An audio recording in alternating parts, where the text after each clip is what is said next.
Peace, peace, y'all. I'm trying to get myself together. It took me so long because I was trying to get the other places I wanted to stream at together. If y'all can or can't hear me, let a sister know. Um, Today we will be going over the planetary forecast for the day. I'm so excited. Today is day one of the next month calendar according to the Sumerian calendar. Once upon a time, we went by the new moons and when our next new moon was, which is today, the new moon. So we're starting the calendar of the month today. So happy new month, y'all. Happy new moon, guys. Tap into this moon of letting things go. Because if you don't release your fingers and let it go, trust and believe the universe is going to do it for you. The last planetary forecast I had was very interesting in my personal life, as I was holding on to my job in my car, even though I didn't want to. And lo and behold, it was taken from me. So y'all be mindful of what y'all clenching on to this moon, because these moons ain't playing with us no more. I'm gonna do a little different than what I usually do with y'all guys, as you know, Let's Nobody's is consistently growing and evolving and doing different things. So me and you will be doing different things. Y'all know I always use Metunetter. This is my go-to. This is the book that I use every season. I have been using this book every season for the past 4 or 5 years.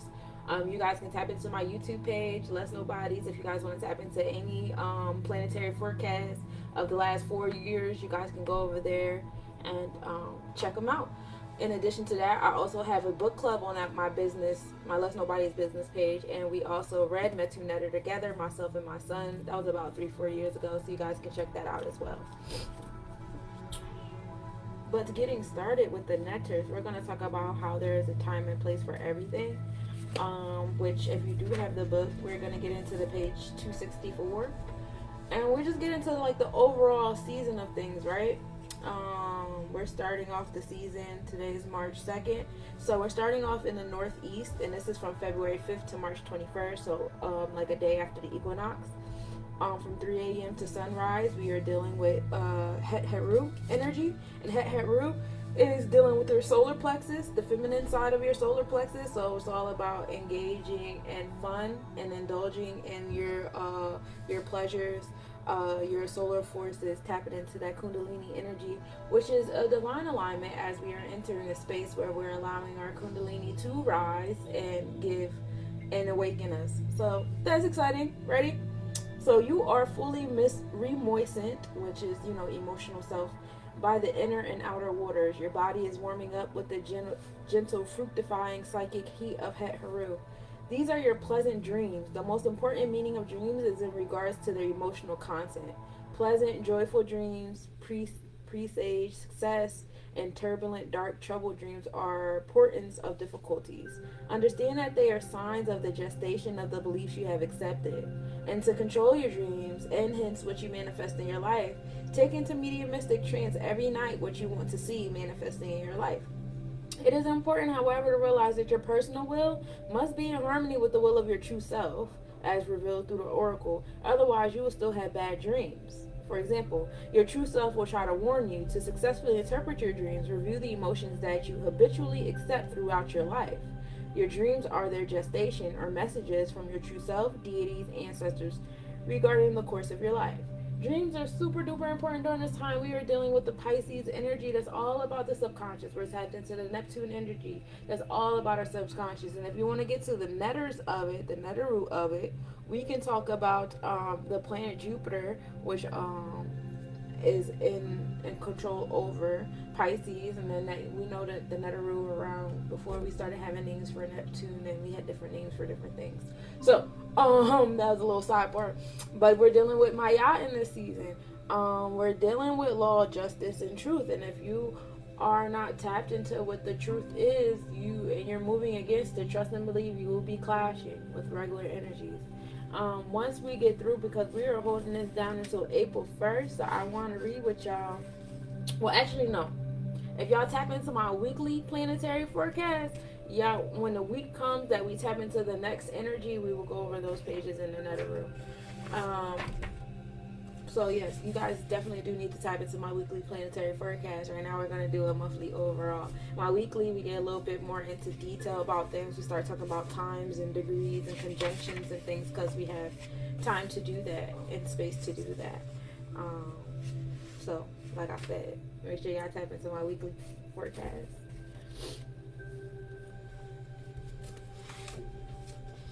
And that's what we have as far as the overall season. So now let's get into this calendar, okay? So we're going to talk about how we're going to start off the season. First and foremost, we're starting it off today. We have the sun. Put this over here. Trying to get my little workspace in order, you know what I'm saying? We start off with the sun at 11 degrees, 32 minutes in Pisces in the 7th house. And the house, the 7th house is being ruled by Aquarius energy at the moment. The thing with, we know that the sun is your masculine self, it's your ego, it's your outer self, who you are on the outside, right? And we have it sitting in that dreamy energy of Pisces. Pisces at an imbalance can either be too gullible, easy to trick, easy to pull wool over your eyes, get you to do certain things. A Pisces at an imbalance can also be manipulative. They can be the person that's pulling the wool over other people's eyes. They can be liars. They can tap into that energy. If you have any Pisces energy in your chart, any type of planetary placements in Pisces energy in your chart, pay attention to that when you're feeling an imbalance in that area. And that is on the tropical calendar. On the tropical calendar, we move into the 8th house around March 10th. And then we move into Aries energy on March 20th.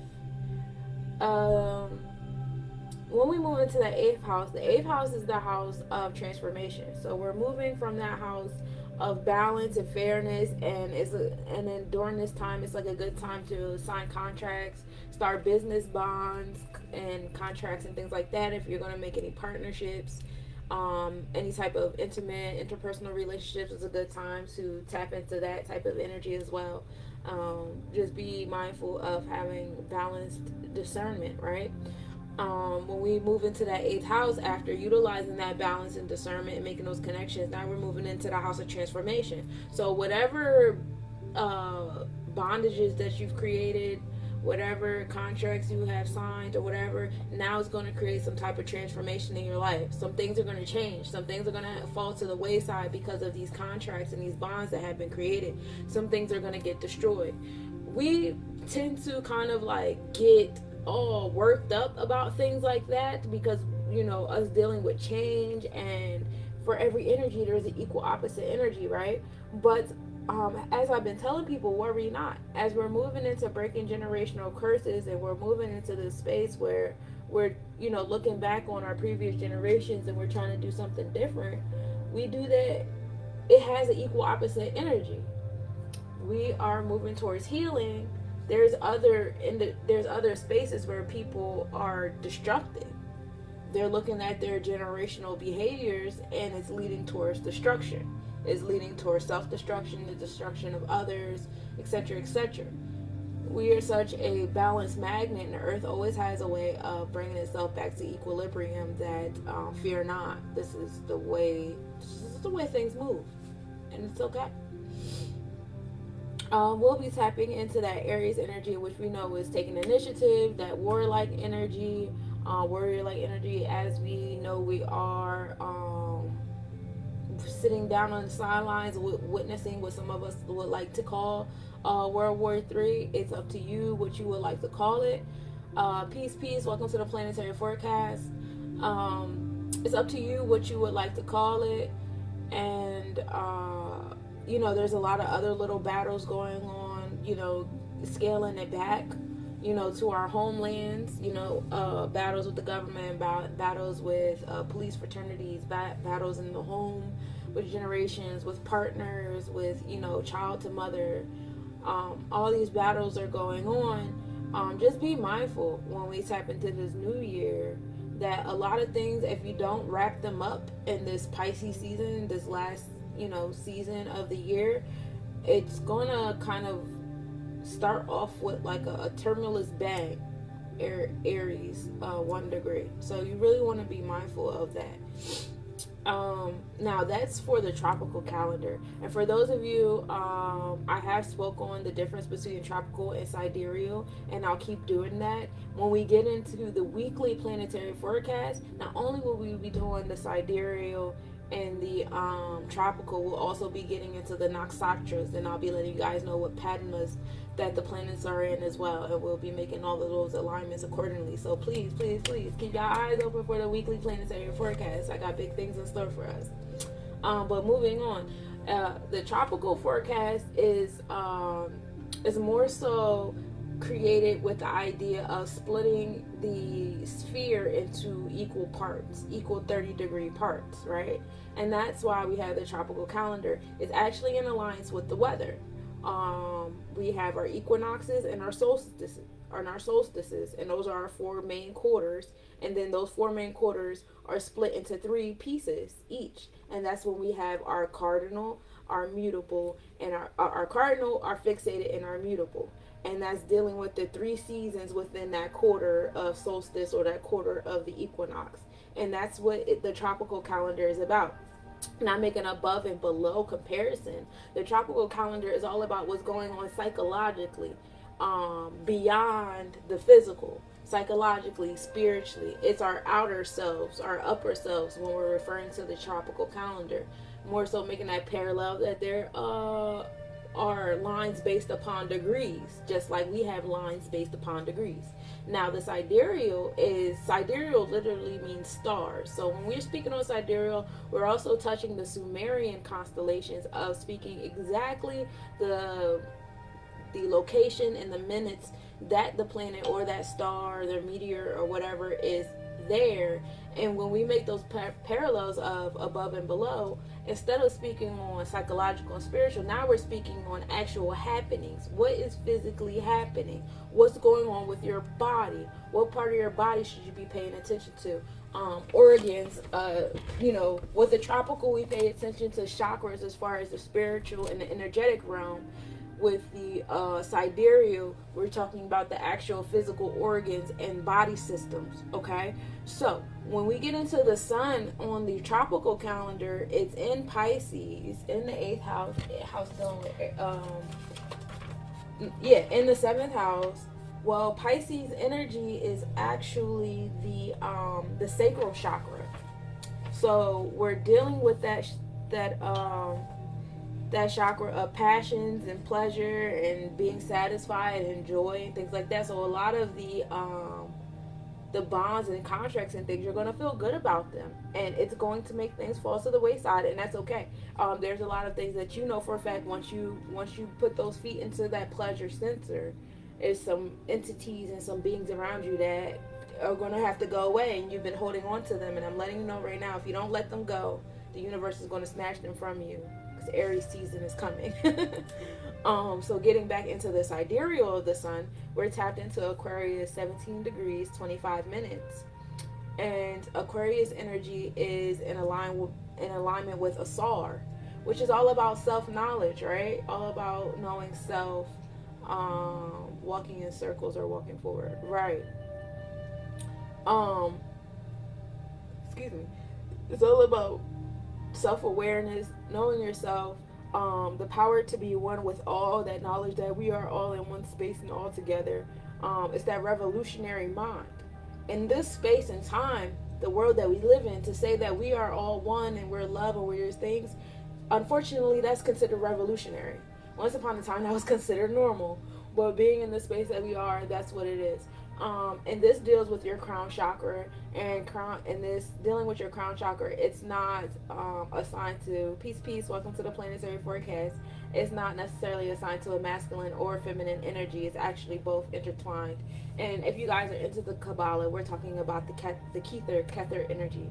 So, from a psychological point, you're dealing with your dreams and your secrets and creating bonds falling out the waistline, and you're dealing with your sacral chakra of pleasure seeking and what's making you feel good. Now on a physical level, dealing with Aquarius on the first sphere. Let's tap into, y'all already know I got my book on me. So when we're tapped into the first sphere, we are dealing with, let's see what we're dealing with on a physical level. Because we're dealing with like the crown chakra, we're just dealing with the healing power of Hetep, which is an inner peace that we're dealing with during this time. So just being reminded that you have the power to heal yourself with your mindset and things like that. So you're not really dealing entirely with the whole body. And it's because you're dealing with the crown chakra. You know, the crown chakra is above all physical things. So that's what we got for the sun. Let me know y'all got any questions. Y'all want me to go back, go over some things. Just to let y'all know, come June, we are doing a spiritual voyage where I teach all of you guys how to tap into the planetary forecast and do exactly what I'm doing right now. Because my goal is to create more healers. We're all on the path. This is not about capitalism at all. We should all be on the same level. Ashe. Moving on. Mercury. We're going to get into the moon when we do the moon forecast. But moving on to Mercury. In our tropical calendar, we start off at 18 degrees, 15 minutes. We are in Aquarius in the 6th house. Again, that Mercury energy is all about communication, teaching, growing, learning, etc., etc. We put that in Aquarius with that social, rebellious, revolutionary mindset, which is something that we have been doing, we have been engaging, talking about, revolutionary ideas, uniting. I see a lot more, I'm attracting a lot more Moors in my walk, which makes me feel like I'm doing something right. I see other people starting to become more so in alignment with other people that are in alignment with themselves and what they're doing, and it's happening. We know 6th house is all about health, wellness, and daily routine. So whatever you're absorbing, whatever you're teaching, growing, and learning in these circles that's like, entertaining to your Mercury energy, which is your throat chakra, is actually the masculine side of your throat chakra. So you definitely want to be mindful of your outer expressions. You're applying this to your daily routines. You're applying what you're learning and growing to how you operate on a regular basis. So with that being said, things are going to fall to the waistline. There have been ways of life and routines and things you have created for yourself or have been created for you because we've been indoctrinated into doing those things on a regular basis. However, once you find yourself walking into your light, your fingerprint, those things will fall to the wayside. People will look at you crazy. You will be judged. If I get another text message about homeschooling my kids, I'm going to stab myself in the face. It's going to be things like that. But you're going to have to stay grounded in what it is that you're doing because you are tapped in and you already know. We move with Mercury. Peace. Many blessings to you, divinely conscious reflection. We appreciate your observation and intentions. Thank you so much. Mercury is moving into the 7th house on March 8th. And it's also moving into Aries at that time as well. So as we move into that energy, you're going from applying that revolutionary energy to your daily routine, and now you're creating balance and justice, because we know the 7th house is all about balance and justice. And then we tap into the Aries energy, which we know is about taking initiative, being that initial, that leadership type energy, but it can also be a very fire, very affirmative, assertive, and sometimes at an imbalance, aggressive energy. So be mindful of that. We move into the 8th, we move into Pisces the very next day on March 9th, where your conversations, your expressions and things will be more dreamlike. You'll find your actions being more so translated through your dreams and things of that nature. So if you're not living your actual life right, it will be in your dreams showing you that you ain't doing something right. So keep your eyes open. All three. And that is on the tropical calendar. We know that Aquarius energy is dealing with our root chakra. So whatever we're learning and growing and things while we're in the 6th house, we are applying all that to our root chakra, which is our health, wellness, daily routine. And then when we move into that Pisces energy, we are moving on up to I'm still trying to learn stuff by heart, but we're moving on up to our sacral chakra, up to pleasure. So once you got that root chakra down packed in Mercury, you're going to move up to the next chakra. with Mercury in the sidereal calendar, we have starting off at 24 degrees 8 minutes in Capricorn, dealing with Pisces in the third house. Oh, then we move into Pisces on the third. My bad. I'm trying to read my handwriting. So, we start off with in Capricorn energy with Mercury, and I still didn't read that right, so ignore what I just said too. So, we start off with Mercury in that Capricorn energy. We know Capricorn energy is dealing with Seker or Ta. I know I butchered the way I pronounced that. But that's all about power and underlying structure of things. So, we are definitely seeing a transformation in power. Keep your eyes out because you will still be seeing transformation in power. The more you learn and grow and communicate and express, we'll be seeing that. As you guys know, your throat chakra is the chakra that provides circulation to all your other chakras. You speak life into everything. If we decide to come together and speak life under one intention, that's how you get things done. So be mindful of what you're speaking life into. When you get around groups of people, be mindful of what you and those groups of people, y'all intentions are in that building and things of that nature. I know that collectively, for those of you who are not accustomed to watching my planetary forecast, I don't really have boundaries when I make parallels. So, excuse me if you get emotionally invoked. That's not my intentions. And it's also none of my business. But we like to make jokes about Caucasians, right? I remember there was a skit on Saturday Night Live, all these black people coming outside and realizing that all the Europeans were gone and they were happy and they were allowed to walk outside and nobody was scared and we were just living. Everybody was just living. and that was the joke. Like, without them we would be so united. So, making those parallels, the fact that we can even joke about that, even Europeans who write the show that created the skit can even joke about that, is kind of alarming to me. What we see here now happening is a lot of our aboriginals, our indigenous people, our Pangeans, whatever, what have you, however way you like to label yourself in this English language, are moving towards harmony. Moving towards harmony, moving towards unity, moving towards, an alignment. And for every energy, there's an equal opposite energy, guys. When we begin to move a certain way in unison, other things have to fall apart. They have to fall at the wayside. You're going to hear me say that over and over and over again, especially as we come to the end of the year and things start to come to a close.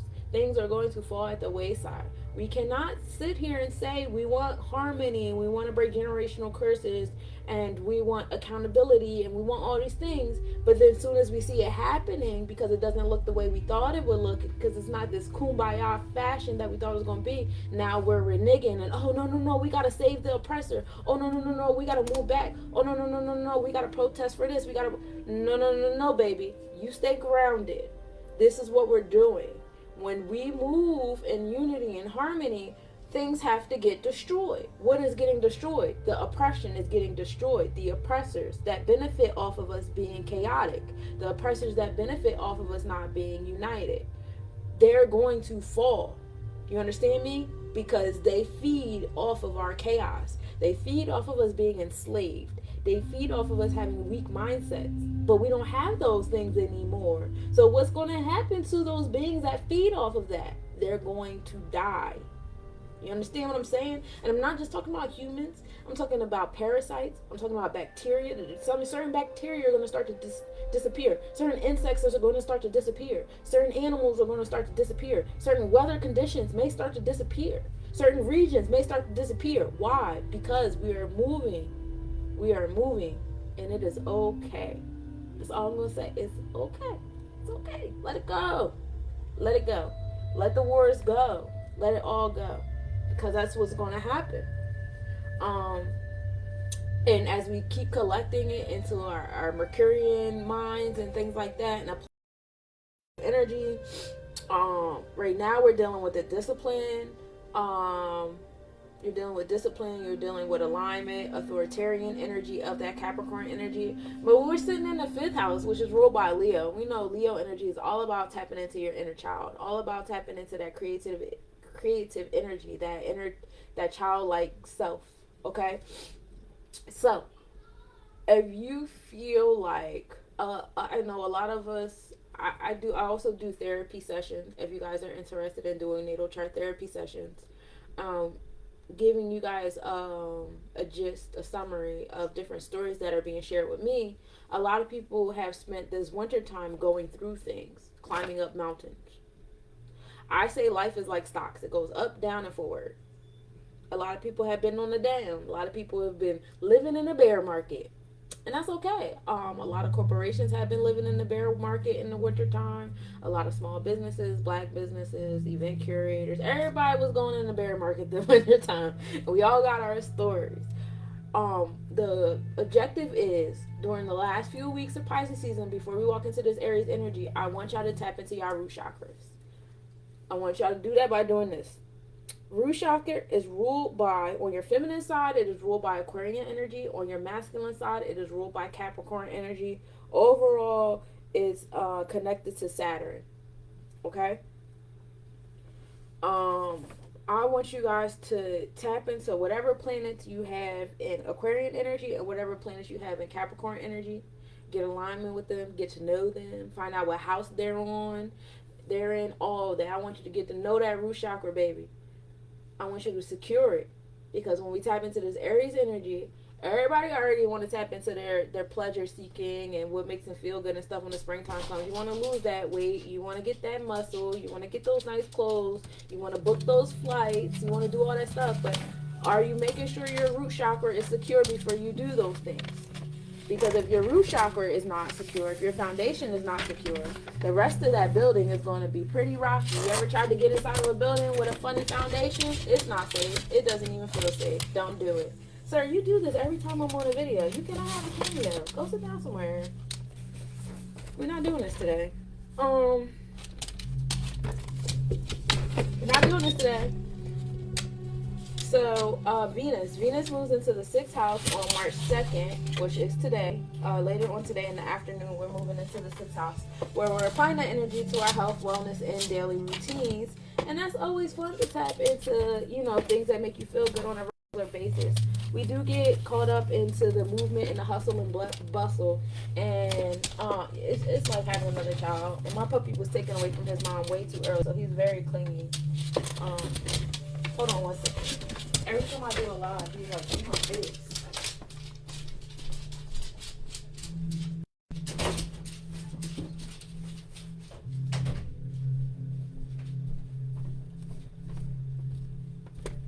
Okay. So, yeah, we're applying that to our health, wellness, and daily routine, which is good. A lot of times we get caught up in the hustle and bustle of working, whether we work for ourselves or we work for other people, and just the things that we feel like we need to do that keep our root chakras secure. But they're not entirely secure, right? Because if your mindset was in alliance with your actual actions, you wouldn't feel like so anxious to be in the hustle and bustle 24/7. So be mindful of that as well for my overworkers in the back. I know I'm an overworker. I definitely am very mindful of that moving forward.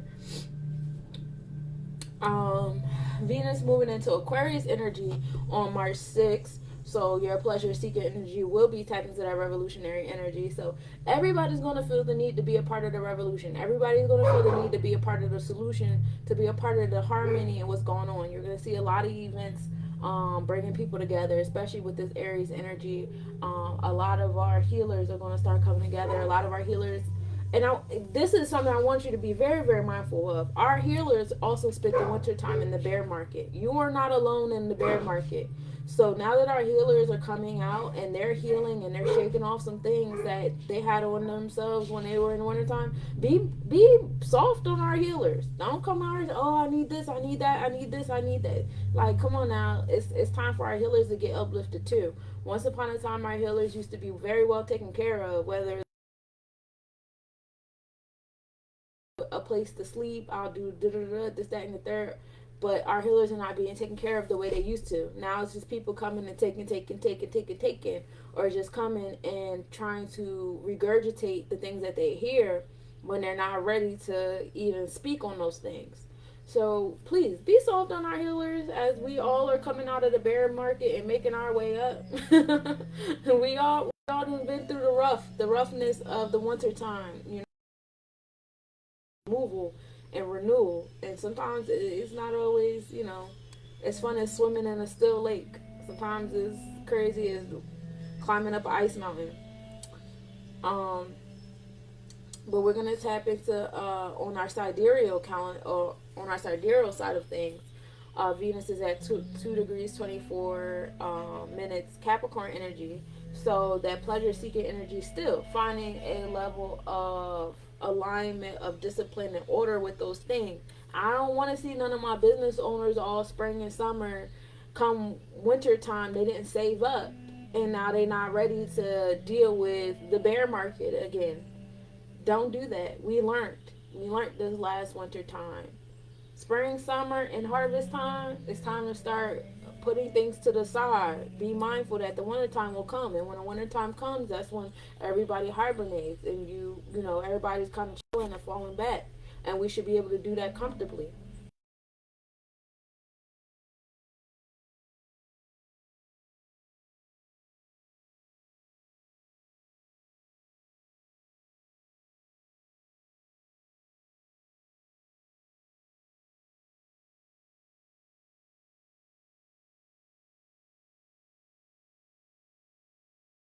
Use all of them; they're all important. Um, but yes, when we tap into Venus and Capricorn energy, I want y'all to be mindful of creating this discipline energy in your root chakra so that you guys can tap into your sacral and your solar plexus chakra and have a discipline and an order to it and be ready for next year's winter time when we're at a stillness. Ashe. And that also applies to money. As we know, Venus is also about wealth. I'm pretty sure if you guys didn't mentally already make that parallel, I was also speaking on money, not just love and fun and shopping.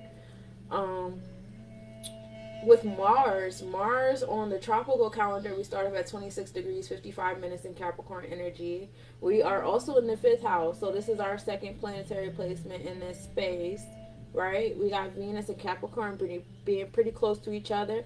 Venus and Mars being pretty close to each other. Uh, they're actually pretty much on top of each other during on this day today, actually, in Sagittarius energy. So we have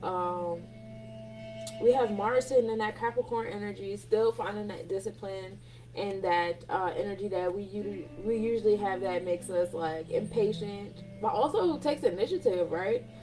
It's good to have a disciplinary in that energy.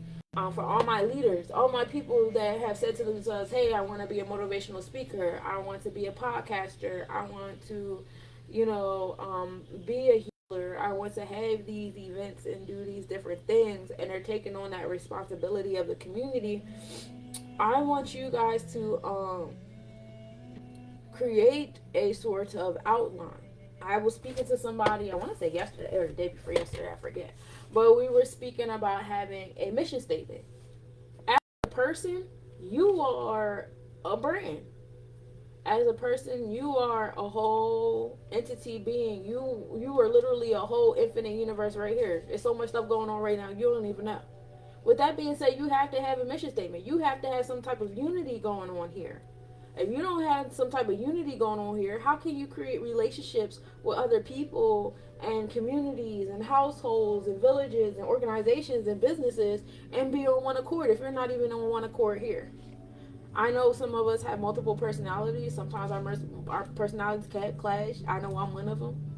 Um, but overall, you overall should be on the same walk, on the same mission. With this Mars energy, try to do that for yourself. Have a mission statement for yourself. What is it? Why am I here? What is it that I want to do? I know we say, "Oh, I want to talk to God about that." Well, when you talk to God, you're talking to yourself. Okay. Um, I'm not. I can't really coddle that mentality anymore because of where I'm at in life. I'm sorry, I can't do it. If you're still thinking that you're talking to something outside of you, I don't know what to tell you. I just don't know what to tell you. Like when we get on our knees and we pray for the hungry kids in Africa, you're praying to yourself. Get a plane ticket and go over there and feed them. Go outside and buy some seeds and grow some stuff and feed them. Start an organization and send some clothes out there to somebody. Find somebody on Facebook, get their address. Okay, you my point of contact. I'm gonna send stuff to you. You're gonna be the one that distribute it. Like, when you pray, you are literally praying to yourself. You are praying to all of us. We hear each other's prayers. We hear them. Your ears is ringing and itching, and a random idea comes to your head. The stuff that's going on in your dreams, when you have those random moments where you just like bloop, black out, and you're just like staring at the wall. You didn't even mean to start doing that. It's because you're listening to somebody's prayers. Stop playing with yourself and stop playing with me. Can we grow up from at least that part? I'm ready. Are you ready? Okay. Thank you. Now we can start being accountable for real, for real. I'm not gonna keep playing these like little kids Santa Claus is coming stories. Like, we can't keep doing that to ourselves because we're never going to get ahead. So please create that mission statement for yourself and know that them prayers are you praying to yourself, you praying to a community, you praying to entities that are here. Okay? You are here. So what are you going to do about the things you're praying for? Make that a part of your mission statement. What prayers do you want to be responsible for? What prayers do you want to answer? Sunshine Monet, I want to answer the prayers of those who are healing. I want to answer the prayers of mothers, of people that are dealing with sexual abuse, that have dealt with child abuse. I want to answer the prayers of children that feel like they're not getting enough attention at home because mommy has to work and daddy has to work and things are just not the way they needed to be. Those are the prayers that I want to answer. What prayers do you want to answer? Why are you here? That is a mission statement for you to have, especially in this Aries season, because Aries is going to call you to take initiative on those energies, on those prayers. You think your ears is ringing now? You about to be crazy in a couple weeks. Get ready, baby, because alignment is coming. Okay? It's some portals opening, especially in April when we start getting our meteor showers. So yes, get that mission statement ready. Get one ready for you as a being. If you own a business, start one for your business. If you write music, if you are a musician, I want you to write one for your music. If you have a podcast, I want you to write one for your podcast. If you write books, I want you to write a mission statement for your books. You need a mission statement. Your mission statements need to be in alignment. You need to know what prayers you are here to answer. You need to stop ignoring them voices in your head and know that those are the Akashic records that you left behind for yourself to come back and listen to.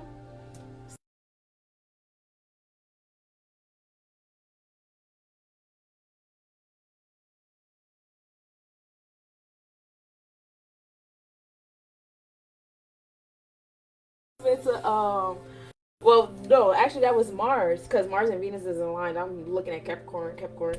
Now moving into Jupiter. So Jupiter energy, we have sitting in Pisces, which is really fun. As we know that when you get into netters, we have creatives cohort coming in late spring. Oh yay, say that. Jupiter and Pisces are actually in alignment when it comes to the Metu netters. The netters, it deals with Mayat. That's why you see in here planetary forecast for Pisces, Mayat. We're dealing with Jupiter, all that fun energy. In the tropical calendar, we're dealing with we've been in Pisces since December 19th, and we're usually in the same zodiac energy for about a year. Jupiter made like a big jump because for like a year or so, Jupiter and Saturn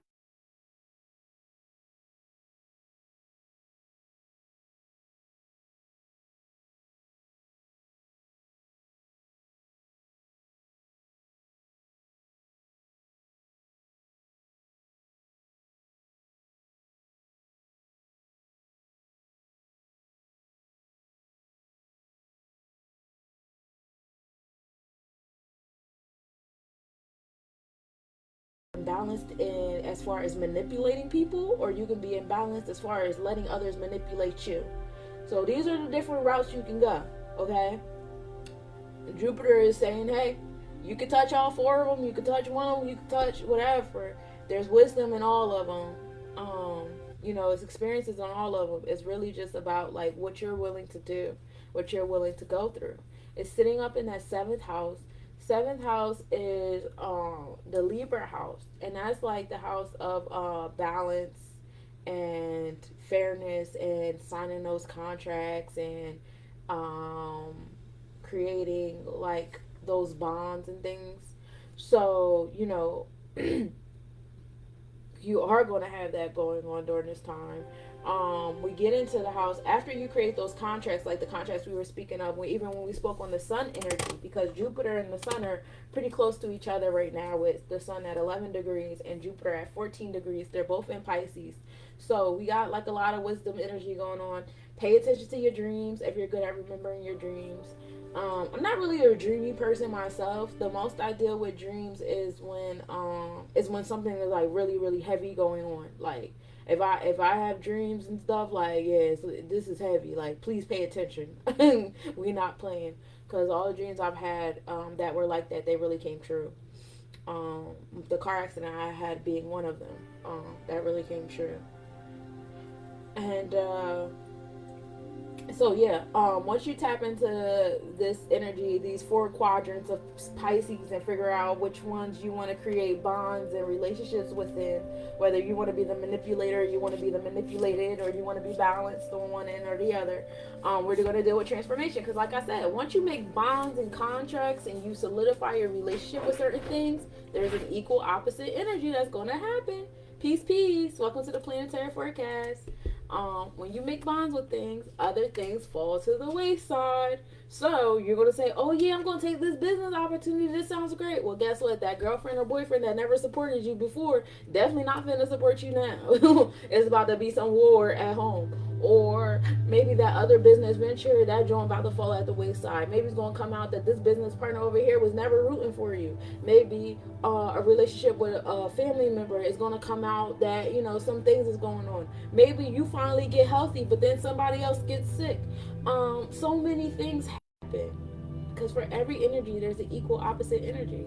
And it's okay. It's okay. Because we're infinite beings and we're not created or destroyed. We just keep coming back to experience more. Isn't that exciting? It's okay. It's okay. So that's what I got for y'all for Jupiter and the tropical calendar. If y'all want to tap into y'all chakras as far as Jupiter goes, what are we doing? I forgot.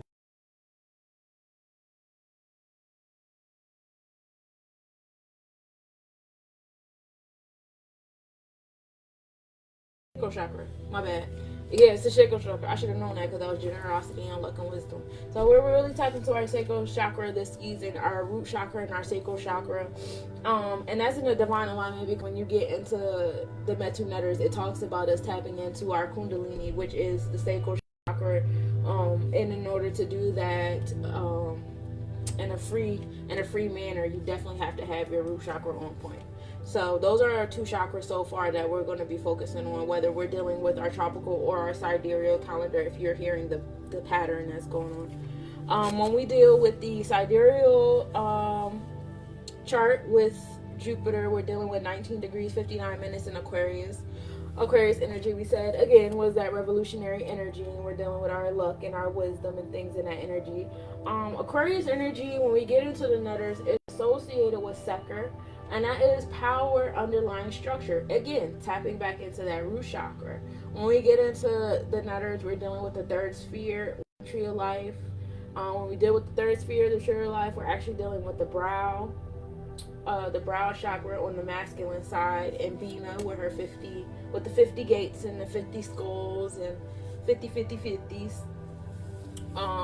So that's definitely something to be mindful of, something to tap into our generosity and things, still tapping into that root chakra energy. Power, underlying structure, foundation, etc., etc. It would be very wise to have your root chakra in order so that we could tap into the sacral chakra and live our best lives, because that's the goal, right? This time around in our pattern, we're gonna get it right this time. Last year we got it better, now we get it better. We're just gonna keep getting it better, all right? Saturn on the tropical calendar, we're starting off at 18 degrees 55 minutes in Aquarius in the 6th house. We are starting off aligned with Mercury. Saturn and Mercury are pretty close to each other, because Mercury is 55 minutes. So, and we're both in Aquarius 6th house. So, you're going to be tapped into both of these energies in the same manner. Saturn energy is all about restrictions, challenges, fears, whatever you're afraid of, whatever challenges you, whatever puts you in that boxy feeling or whatever. That's that Saturn energy. And right now, it is Aquarius energy that's putting people in there. It is that root chakra energy. Everybody's root chakra is trash. That's what I'm telling you. Everybody was in the bear market this winter, y'all. We is coming out a little crazy. Whether it was relationships and friendships and business partnerships, a lot of people had moments to reflect and realize a lot of motherfuckers I'm supporting is not supporting me. A lot of y'all is users. A lot of y'all just coming around me so y'all can steal from me and make money off of whatever it is I'm doing and then keep it moving. Y'all don't even give me my flowers. Like me, I'm a Leo rising. If I gave you something, you better have my name on the fucking flyer. I'm commenting like, yes, I helped you do this. You're welcome. Like, I like my flowers. You're going to give me my flowers where I can smell them. Because if you try to give them to me when I can't, I'm going to haunt your ass because that shit not cool. I'm like that. Anyway, that's just who I am. Who are you? What's in your root chakra? What's the deal breaker for you? That's what you need to get tapped into. That's what's really important. Now y'all know a little bit about myself. But yeah, you're definitely that's where it's gonna come from. Us tapping into our root chakras, us finding that security and that clear thinking. And when you find that security, it's gonna be very difficult for you to walk into events, for you to do performances, for you to engage in therapy sessions or healing sessions, whatever you do with any level of insecurity. You're gonna be on your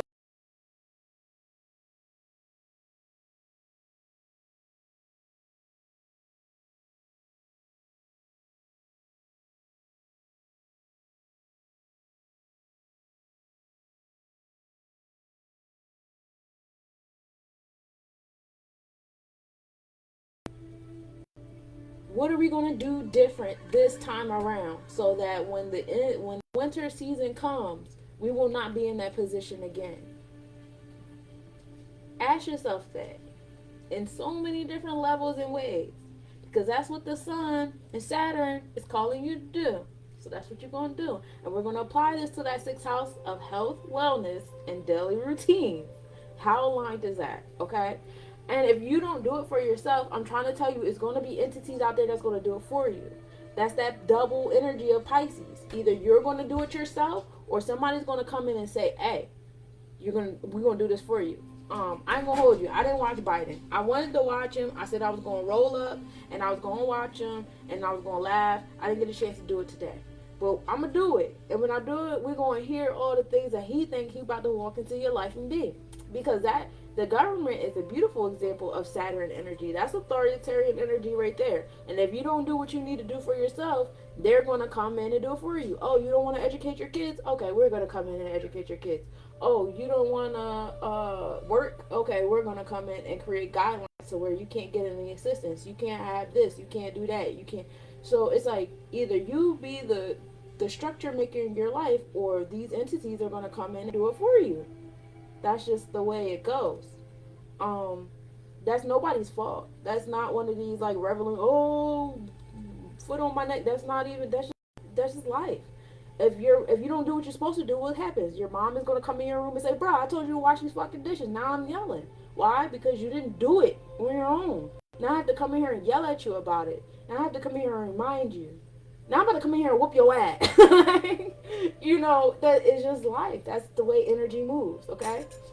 You had to let some of your day ones go. I don't even got no day ones. I don't got no day one where?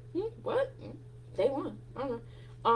The oldest friends that I have now, I have one, we talk sometimes. I'd be lying if I said I didn't feel a certain level of detachment growing there. And then, I got one girlfriend from college I still keep in contact with that I absolutely adore. That's it. I don't got no fucking day ones. I used to have friends. When I got pregnant with my second son, he's about to be 8 now. When I got pregnant with him, that's when I lost all my quote unquote day ones. About 8 years ago. So I've been dolo for about 8 years, living my best life. I'm very happy here. This is what being alone looks like. Come out on the other side, because at first I used to be falling apart, like, why am I alone? I got no friends. Nah, I just be chilling, like, oh, okay, cool. In fact, I gotta remind myself that I need to be around people sometimes. Like, oh yeah, that's right. There's people I need to be around. But yeah, If you haven't already done so, they definitely gonna fall out the wayside. As an Aquarius sun with a rising, it was a harp. Yeah, because you want to be around people. You got like social energy in your chart and stuff. Um, I was on Jupiter, right? And I talked about no, I'm on Saturn. Saturn in the sidereal, we are at 24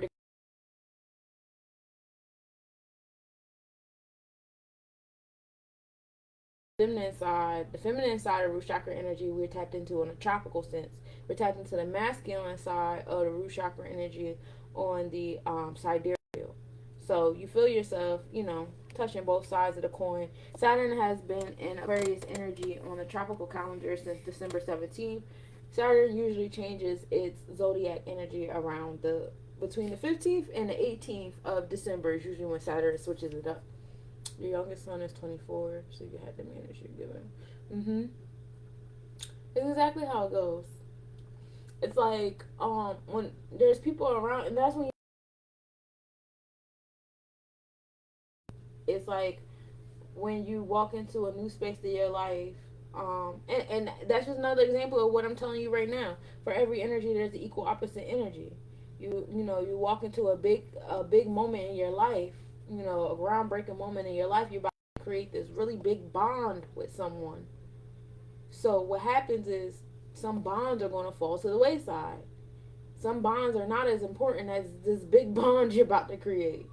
And it doesn't just happen with babies. Sometimes it happens with a job, happens with a career move. When I decided I wanted to be my own boss, I lost friends. When I decided I wanted to be vegan, I lost friends. When I decided that I wanted to stop drinking, that's when I lost most of my friends. When I decided to stop drinking, um, I didn't want to anymore. And then after a while, I was starting to make my body hurt because I had drunk so much when I was in college. But I lost a lot of friends. First, it was just like they would, make jokes or try to force me to take a shot, whatever. And then once they realized that I really wasn't with this shit, it was like, I don't want to call you no more. You're not fun. Like, all right, but then I ain't fun. I don't want to drink. It's not what I want to do. I'm not gonna apologize for that. To have somebody around me, like that's weird. So, when you make moves like that, people fall at the wayside. That's what happens. It's what it is. I'm not gonna start drinking again just to have a friend. Like that's corny. I don't like to drink. um, but that's just what happens. So, at some point in time in life, you got to start paying attention to the patterns and you got to start being accountable. I think that's like one thing that our people fail to do. They never want to be accountable for shit. Like, we just want to walk around and act like things are happening to us and things are out of control and it's this one's fault and it's that one's fault and it's the 1%'s fault and it's some rich people's fault. This one, that one. But then you want to call yourself a god. You're walking around with a deity's name on you. You created an avatar in the name of a netter or a deity or whatever. But then you want to walk around acting like things happen to you. Like, nah, you got to pick a team. Either you a god or you a peasant. Which one you trying to be? Cuz this is why you have to have a mission statement.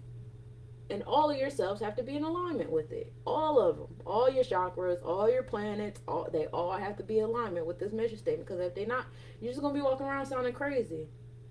Oh, I'm Heru, but the white man got his foot on my neck. What? Excuse me? That don't even sound right. Heru is way older than white people. Why are their foot on your neck? Like, what? Oh, you're Anu, but you praying to gods? She's still talking about like Anu gave birth to God. What are you talking about? Which one are you? We're very older beings. We've been here, we've been here, we've been here. Come on now, move accordingly. Or don't. You can't pick both though, because like I told you guys before, your throat chakra is the chakra that's opening up all the other ones. So if your throat chakra ain't on point, then you ain't really opening your other ones right. You calling yourself a god, but then turn around acting like a victim, saying somebody else did something to you. Somebody else made you feel. You made me mad. How somebody make you mad? You made you mad. You decided to be angry. Somebody make you mad, but you a god. I think it's all right. Don't do that. Mission statement. Write y'all mission statements. But yes. So that's what Saturn is doing. Saturn got us all up in our root chakra, creating authoritarian, creating those mission statements for ourselves, so that when we tap into this, our Kundalini energy, as the sun starts being out for longer, our Kundalini will start to rise to the sun, right? Our Kundalini rises when the sun starts to rise longer. So that's where we at. Uranus, we starting off today at 11 degrees 35 minutes. We're in Taurus in the ninth house. The ninth house being ruled by Aries. So Uranus is like that progressive energy. It's like that energy that's like, okay, keep moving forward, keep moving forward. We got stuff to do. So it's sitting in that energy of Taurus energy, which is all about your self esteem, wealth, and love, and all those things. And we see a lot of progressiveness happening in those areas of people's lives, whether it be like relationships. We see like a big mindset explosion happening with how people deal with love, home, and family. Maybe some people moving towards polygamy, being polyamorous. People just being open minded to different dynamics that households, period, especially as we learn to love our children differently.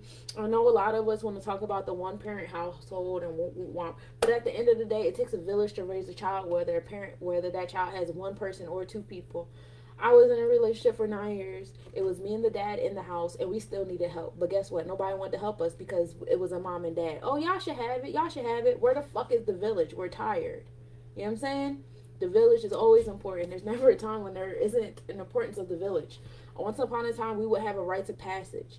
When our children turned 12 years old, whether it was a woman or a man child, the village would come and take the children out of the home and keep the children until they were of adult age. That way, you know how when the child turns 12, they want to start challenging their parents. Oh, I'm grown, da da da. Well, removing the children from the home negates all of that, so that now there's no longer a war between mom and daughter. There's no longer a war between dad and son, because now the children are put into the village. And we trust the village and we love the village because the village has been around us and our children since we were all born. So it's acceptable for the village to come and take the children out the home and teach them how to integrate in life and do things without challenging mommy and daddy or thinking they can still manipulate mommy and daddy and da da da. It takes away that mommy and daddy bullshit out their minds because now they're around people that don't have that in them to where they can be manipulated or they feel they need to pump on their chest too, the way a dad would to his son or a mother to her daughter. You know what I'm saying? So, where was I going with that? Oh, the progressive energy on Taurus. It's really important. It's so important, that progressive energy. That energy that's causing us to make a change in that area of our life, that pleasure seeking area of our life. Taurus energy deals with money. Taurus energy, like, because we're earthlings or whatever, it deals more so with money and love, because on earth that's all we care about is money and love. So if you want to just apply for those two things in your love life, you know, there will be a progressive energy, changing the dynamics in our home, changing maybe the dynamics in your relationship, how you date and things like that. I know that my dating life has, I've just been dealing with so many progressive ideas. I don't even want to deal with dating anymore. I'm sick of it. I start to get triggered now every time a man approaches me. Like, I just immediately get irritated. And it'd be nice guys. Like, right now, I got it. It's a nice guy, and it's just like, bro, why do you want to talk to me? Like, why we can't just have regular conversation? Why does everything have to turn into romance? And now you want me to be your girl? Like, I don't think men realize how like overwhelming their energy can be. Like, you want to come into my life and change my whole life? Why? For what? Why do you want to disrupt what I'm going through? Do you have any intentions on helping me do anything?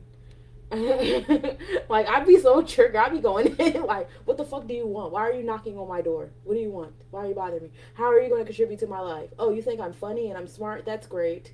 I don't care. You know how many people think I'm funny and smart? I think I'm hilarious. Okay? Like, get out my phone, please. And I be trying to say that in the nicest way because I always meet really nice guys. But when you say things nicely, they just take it as, oh, let me try harder. Let me change my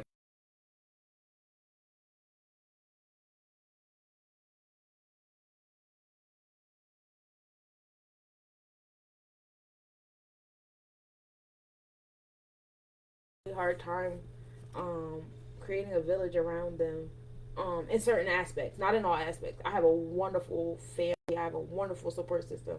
I think in an aspect of homeschooling my son, I have a 15-year-old who's about to be 16, trying to get him into that young man energy, having him around other men, you know. He wants to work, he wants to have money in his pocket, still homeschooling him, having people around him that's not trying to charge me hundreds and hundreds of dollars a week to be around my child. um that's where I'm lacking, and I would like to fix that. for myself and my sons. So anybody interested, I got a 15-year-old that's about to be 16. I got a 7-year-old that's about to be 8. They're very aware. We are part of the Moorish Science Temple. They know how to shake your hand. I just need help homeschooling them and instilling certain, things in there that mommy just doesn't know. Mommy doesn't know everything. Fuck. And, they have a good dad, but he ain't on my type time. So if I meet somebody that's like even more in depth into things than I am, then you would be a gem to my children. You know what I'm saying? So that's where I'm at. Anyway, moving on.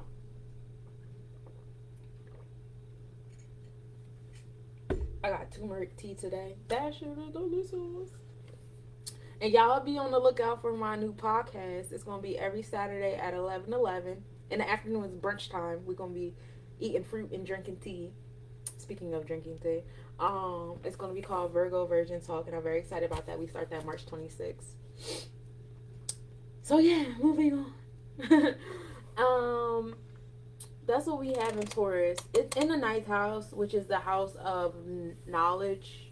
It's the Sagittarian house of knowledge and philosophies and things, so that's fun. Then we move into the sidereal. The sidereal. Coming back to the tropical calendar, just to let y'all know, Uranus has been in Taurus since March 5th, 2019. And will remain in this energy until April 26th, 2026. So this progressive energy and your wealth and your love and that sacral energy of pleasure seeking and stuff, we're going to keep seeing a progressive change. In my previous planetary forecast, I talked about a lot about us changing our mindset on money. We got all these cryptocurrencies out. Now we got NFT stuff. We're changing, commerce altogether to where some of us are just selling images online instead of selling a physical substance. Maybe one day we could sell we could sell pictures of food, and I could look at the picture of the food and say, my stomach is full. I don't know what the fuck we're going with that, but it sounds something stupid like that. But yes, we are progressively changing how we view currency, our money mindset, and how we seek love and acceptance and what a village looks like for us. So yeah. And again, like I said, that's going on until 2026. So if the progressiveness is not where you would like it to be just yet, don't worry. We got 4 more years in this joint. Trust and believe, it is not where I want it to be yet either. We need to start loving each other different. Men and women, y'all need to stop trying to own each other in relationships, because it's getting absurd. If another caveman comes over here dragging his knuckles trying to take me back to his cave, I'm gonna fucking flip. Like, no. No, you cannot own me. Yeah, I would love for us to change the way we treat money as far as how we treat each other. Like, we think everything is supposed to be a monetary transaction instead of us just learning that we are the transaction. My energy is worth way more than any amount of money that you could make. We've allowed ourselves to fall dependent upon this man-made substance that causes a lot of destruction to even manifest it. A lot of destruction goes into making $1, to making a penny, to making a nickel. And I want to be a millionaire. I want to be a billionaire. I fucking don't. I don't want all of us to be billionaires, because that means that we have to create all this shit. You're going to be creating all this overconsumption. A lot of us are not being, mindful of. You want to wear a bunch of clothes. All them clothes is made out of oil. All them clothes is made out of plastic. It was a lot of destruction that had to go on for you to have that equal opposite energy I'm talking about. Are you being mindful of the equal opposite energy that goes into you being an over consumer, that goes into you being a millionaire, are you being mindful of those things? Because you can't look at me in my face and say that you're aware and you're balanced and you're all these things if you're not being mindful of the equal opposite energy for you to be that fucking selfish on top of things that you don't even need. God didn't make that. We made that. If you want to make those parallels, a lower self made that. Not up here. We didn't make that up here. And if our goal is to go back up here and align everything up here, then why the fuck are we still making up here dependent on stuff down here? That doesn't make sense. It doesn't make sense. But anyway, you guys will figure it out. Everybody has their own God in them. A head is a head, a toe is a toe. Ashe.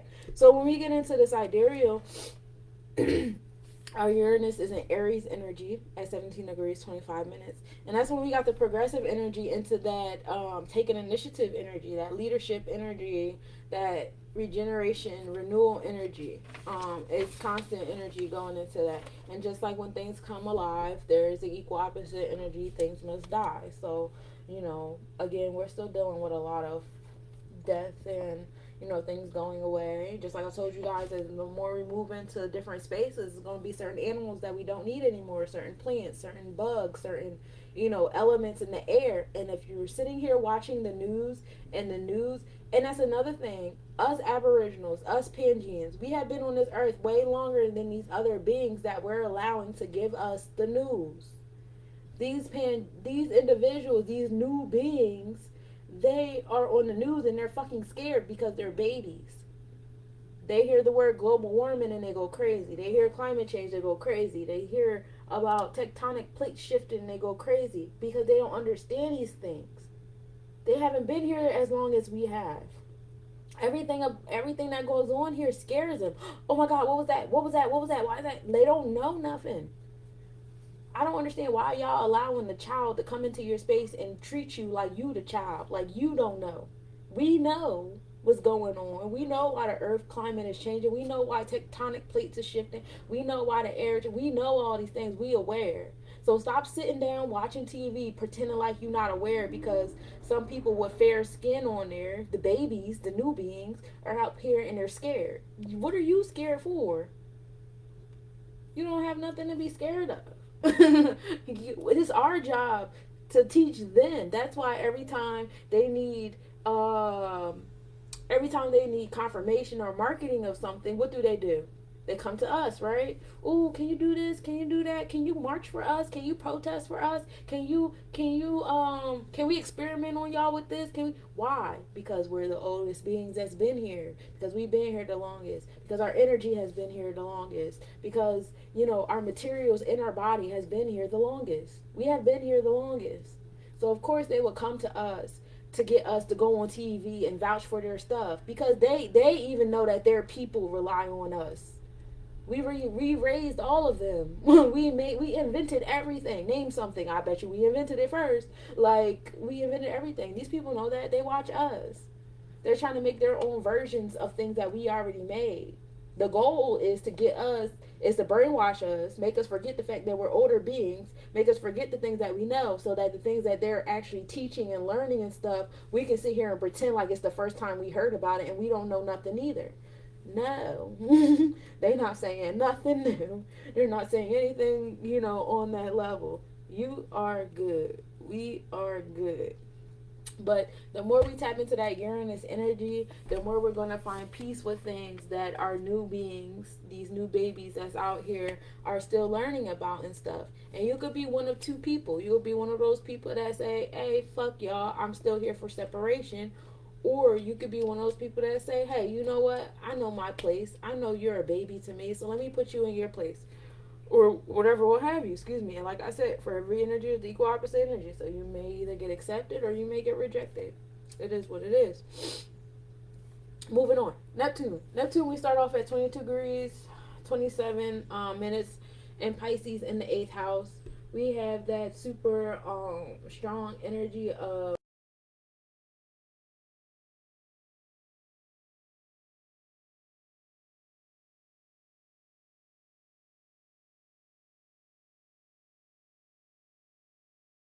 in that area of our life.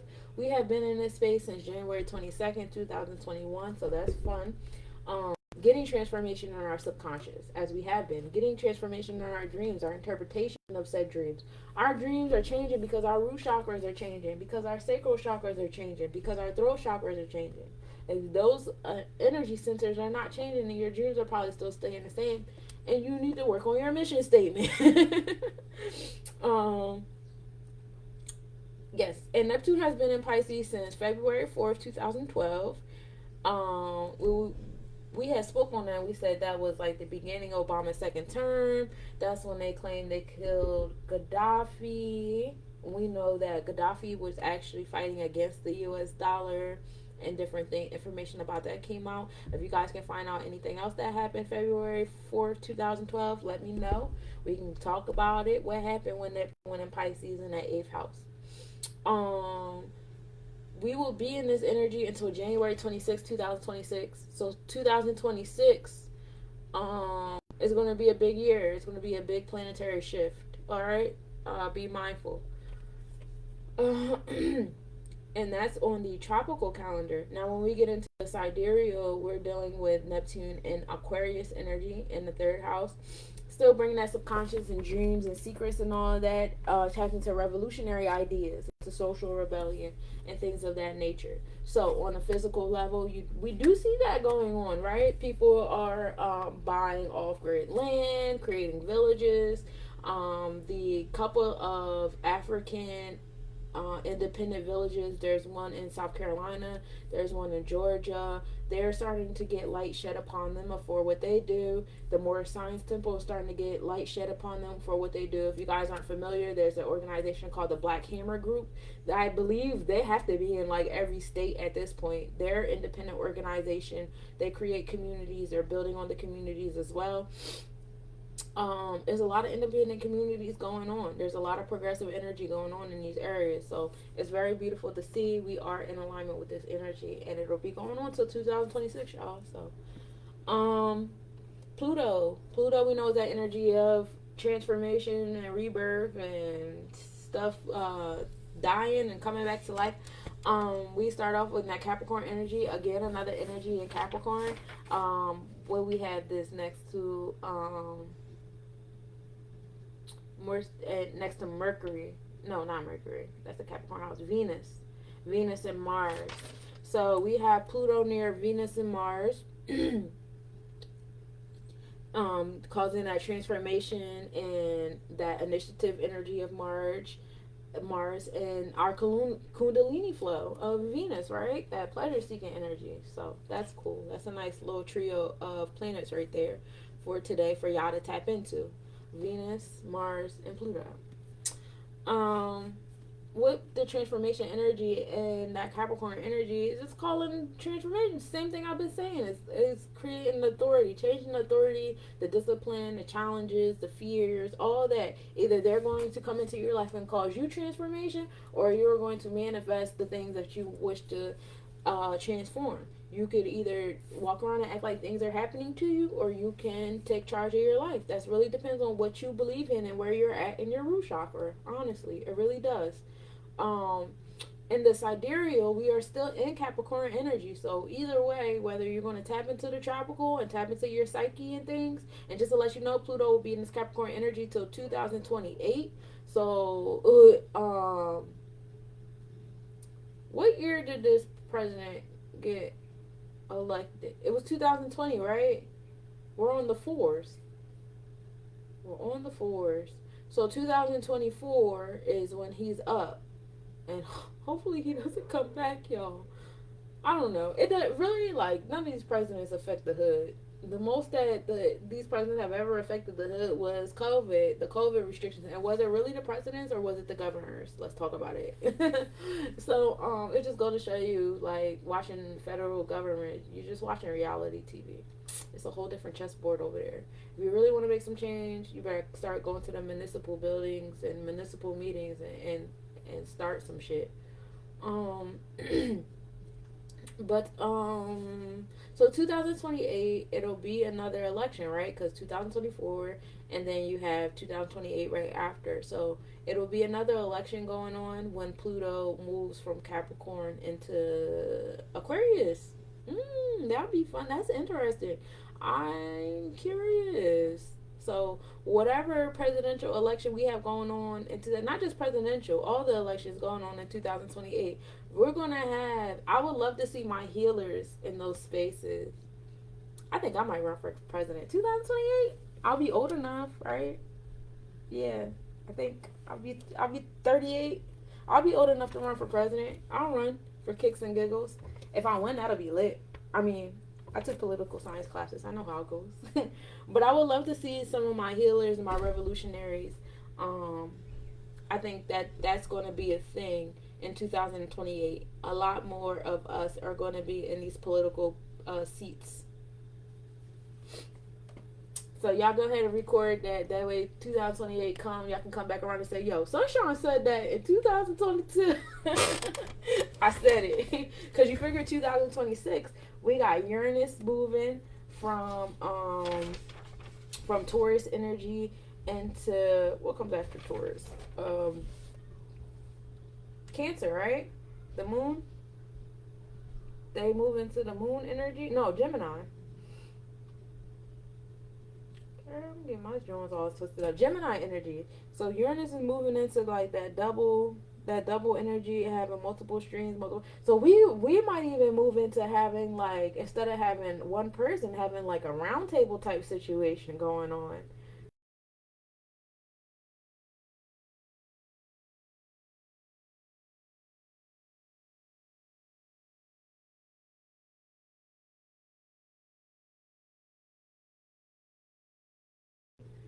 So yeah, that's gonna be interesting. That those, because you figure people's campaigns usually start around 2026. So 2006 to 2028, yeah. I don't know, guys. It sounds a little promising. I think about that music video that Jay-Z did, when the family feuds or something like that, when they had the round table of women, and one of them was supposed to be Blue Ivy as an adult. I thought that was fly. But they had a round table of women, and that was the presidential table. Like, this is the White House, these are the presidents. When I saw that music video, I knew, first of all, I knew for a fact that was Beyonce. I was like, this ain't nothing but Beyonce and her mother putting manifestations out there, and I am not mad because I definitely see this. I see that being the future, a round table of women in the White House, and that's how things are governed. Um, but that's something that's up to us to actually put forth the energy. We can't sit back and say, oh, well, maybe the old white men will allow us to do it. No, we have to progressively do that and say, hey, this is what we're going to do. This is what we're bringing to the table. Who got something to say? You feel me? So, yeah, that's definitely something to look into. Where are you asking me where Aquarius is? I know that the Aquarius house, um, I can get that for you. If Aquarius is ruling over a house, it's at 26 degrees. Mm.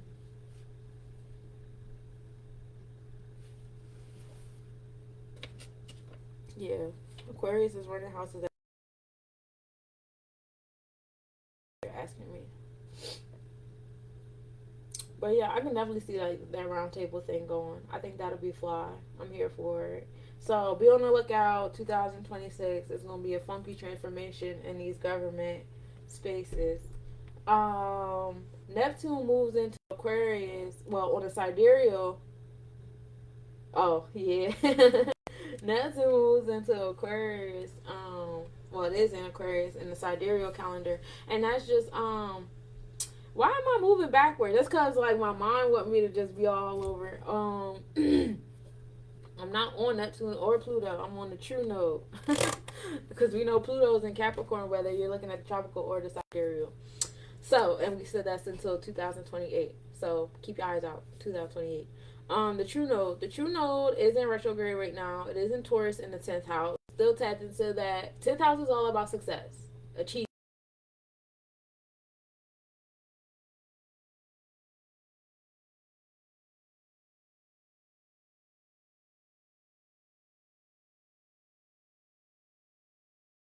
Through your destiny. So we need more pleasure seeking, and that's cool because our Kundalini is rising anyway as we step.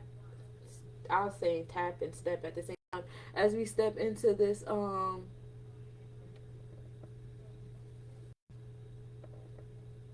can't stand other people kids sometimes. There's all these kids circling around these people cars. I can't stand when people do that. Anyway, the sidereal, yeah, it does just all the traits that you need to get through to navigate through life. And We have, what else did we have in Taurus? I know we had something else, Uranus, that progressive energy causing life to change. So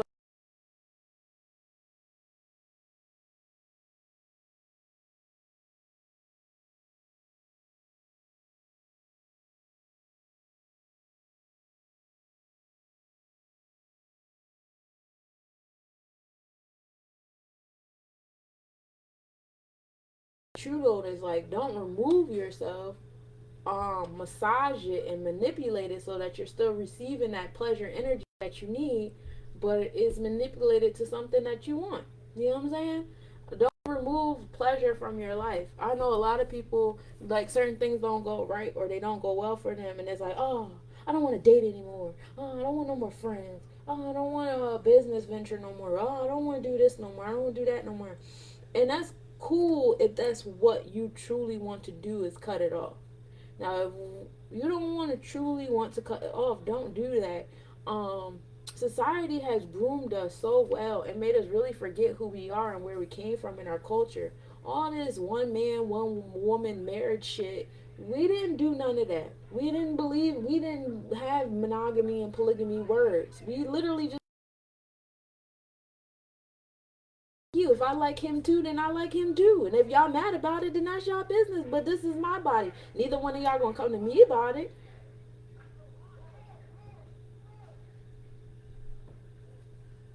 Those ugly kids. Same like, it's just like, same thing with friends. Like, your friendships don't go well, so it's just like, oh, I don't want to make any more friends. I'm not going out anymore. If that's what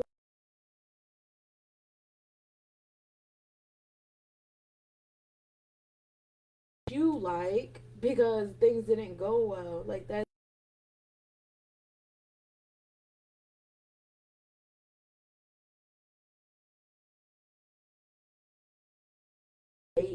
Date and miss, and do some business stuff, and the business stuff going to hit and miss because you need progressive change, and progressive change only happens when you're experiencing. You don't experience progressive change from just watching TV and vicariously living through other things. No, you experience progressive change by busting your own ass. So you're gonna get hurt. It's gonna hurt. You're gonna fumble. You're gonna drop stuff. It's going to happen. But True Note is saying that doesn't mean let go of the energy or the desire to receive this energy. Keep going, because you're supposed to have this energy. We're just trying to refine it for you so that it's exactly what you want, which is why you need the mission statement. Do the mission statement. um but the True Note is very exciting. I'm hyped for y'all. Tap into that, especially with the Taurus energy, and just experiencing that progressive letdown. Don't let go. Ascendant. The ascendant is at 13 degrees 55 minutes in retrograde in Scorpio. Ascendant is like your mask, what you expect from the world, and what you think the world expects of you. This is kind of like our the cloak that we put on ourselves. Okay, this is where the Kundalini rises. So right now the Kundalini is rising in Scorpio. We know energy of Scorpios, that transformative energy, death and rebirth, um, growth, all all things growth, all things rebirth. So your outer self is going to be constantly changing. It's tapped into that third house energy of communication and one-on-one relationships and how you're known in your immediate community. um so, to other people, you may feel your image transforming. People are starting to change how they see you, how they look at you, some for the better, some for the worse. It's really situational. You hear whatever parallels you hear. Same thing in power, because we know Scorpio is also an energy of power. So whether it be the matriarch or the patriarch in your home, or government officials in your city, or the country, the army, whatever have you, is a lot of transformation going on in that area. A lot of people are changing the way they view the mask that's being worn by these entities. Um, power shifts are occurring, and this is happening in the sidereal as well, as we also are dealing with Scorpio energy, with the ascendant in Scorpio energy. So that's really exciting. Hype about that. Pay attention to how people's images are changing around you. Me, I have a lot of energy in Virgo, so I am very observant. So people's images are always changing in my face. My images are always changing in my face. So, it is what it is. Midheaven. The midheaven is that energy of success and achievements and what you need, what is success and achievements look like for you, how great and powerful and awesome you're going to be, all that fun stuff. And we are starting off today at 22 degrees, 48 minutes in Leo in the 12th house. And the house is ruled by Cancer. For those of you who don't know, the 12th house is like the it's Pisces energy. So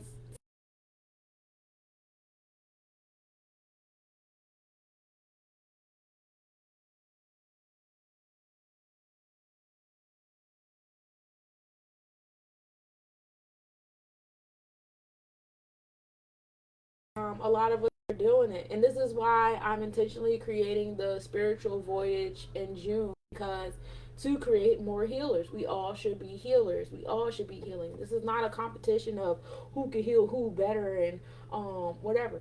We turn things into competition when we're worried about capitalizing, when we're worried about capitalism. Never fear, Uranus is still in motherfucking Taurus. So I have faith that eventually all of your mindsets will be broken down and y'all can stop looking at me like competition. I'm not competing with none of y'all, whether it be my jewelry, my events, my healing, my planetary forecast, my appearance. I'm not competing with anybody. There's a lot of people out there who watch me just so that they could turn around and create the same piece of jewelry or attempt.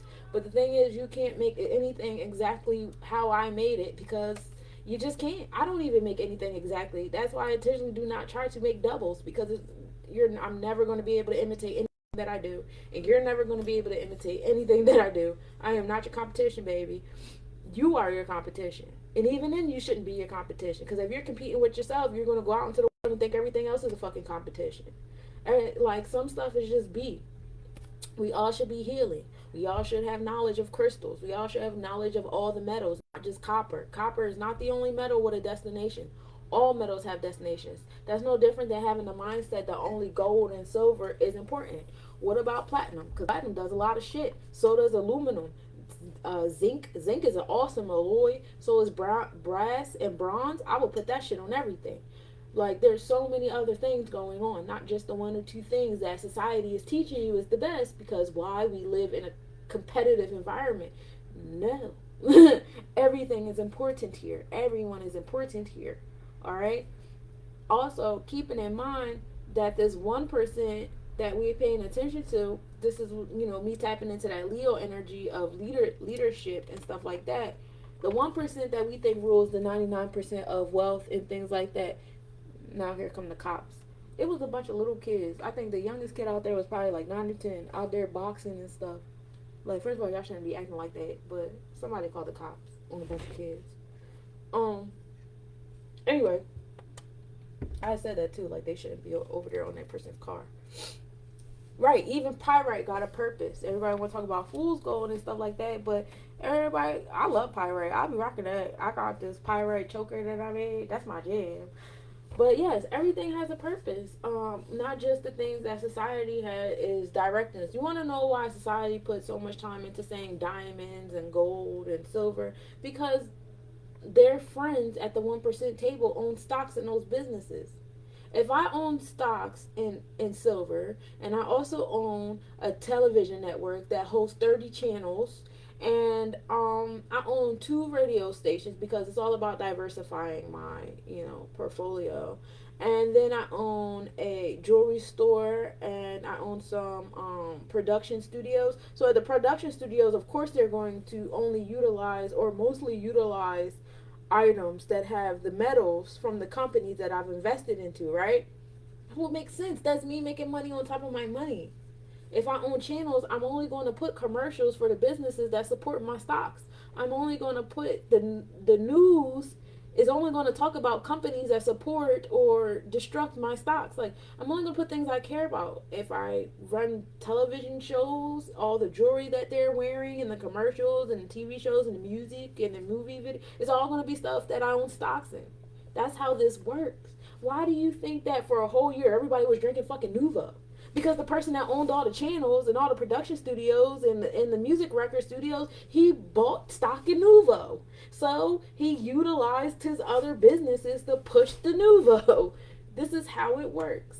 So, with that Leo energy, that leadership, taking charge and control of everything, be mindful of what you're taking control of, because that's what you're going to have success in. We could look at things like this and say, oh, the 1% is running the world. Da, da, da, da. Well, yeah, but they didn't get it from nowhere. Guess who else was running the world with 1%? Us. They stole that shit from us. We literally had 1% sitting at a round table making decisions for everyone else. And maybe we wasn't making decisions to make sure everybody was drinking soda and swimming in oil and stuff, stupid shit that we're doing now. But, yeah, it was a 1% rule in the world. They took that from us.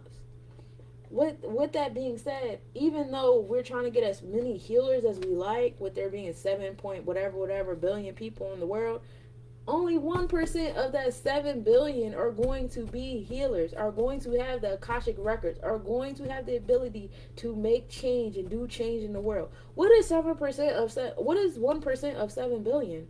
What is that, like 7,700? 7,000 or 700? That's not a fucking lot. That's a lot to you and me. If we walk in a room and there were 700 people or 7,000 people, that's a lot to us. That's enough.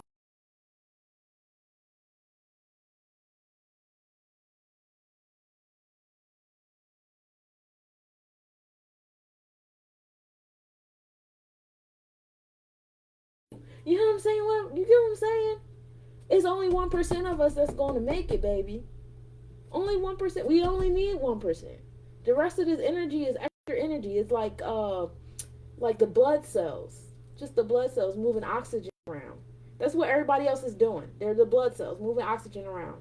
But the 1%, we're the ones that actually, we're the electromagnetic beings. We're the ones that do the conducting. Alright? So know your place. With this midheaven energy in Leo, I want y'all to learn y'all place. The mission statement is real important. My Jupiter is actually in Leo, and I'm a Leo ascendant. So my luck comes from me tapping into that leadership energy.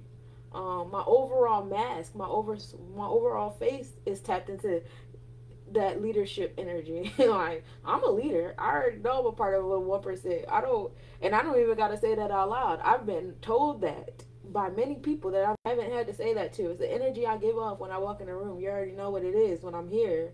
Like, when you know, you know. And if you know, you know. You know? In the sidereal, we're still tapped into the Leo energy, and then we move into Virgo energy, which is all about paying attention to detail and organizing and creating infrastructure and things like that. So, you're going from leadership to now that you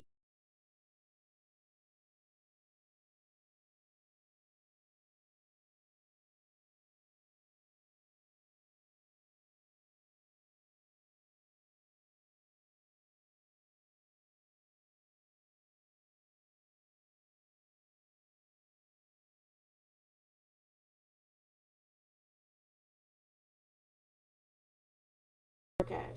So if you want to tap into the weekly planetary forecast, we will get into the moon. We will get into the actual times that planets will be entering into spaces during those weeks. Any showers and things going on, any alliances, whatever. Right now, spaces. But the Lilith will be tapped into Cancer. You will be triggered by the moon. Please pay attention to what the moon is doing and where it's at all season long. My moon, the weekly planetary forecast will be on Sunday. This Sunday coming up. So it will be every Sunday. So keep your eyes wide. But also you can get turned on by the moon. So I would pay attention to where your Venus is. Wherever your Venus is, that's definitely where you'll be able to tap into your turn ons. Also tap into your Lilith. Like my Lilith is in Sagittarius energy. So when the moon is in Sagittarian energy, I might be a little triggered either on a positive or negative note. I'm very much aware of my triggers when it comes to Sagittarians. I have definitely done my shadow work, which is what led me to where I'm at in my relationships in my life now. Um, but if you are not aware, you can, get triggered in different ways. My Venus is in Virgo. So when the moon is in Virgo, actually this season, just giving y'all a sneak peek, the full moon will be in Virgo later on this month. So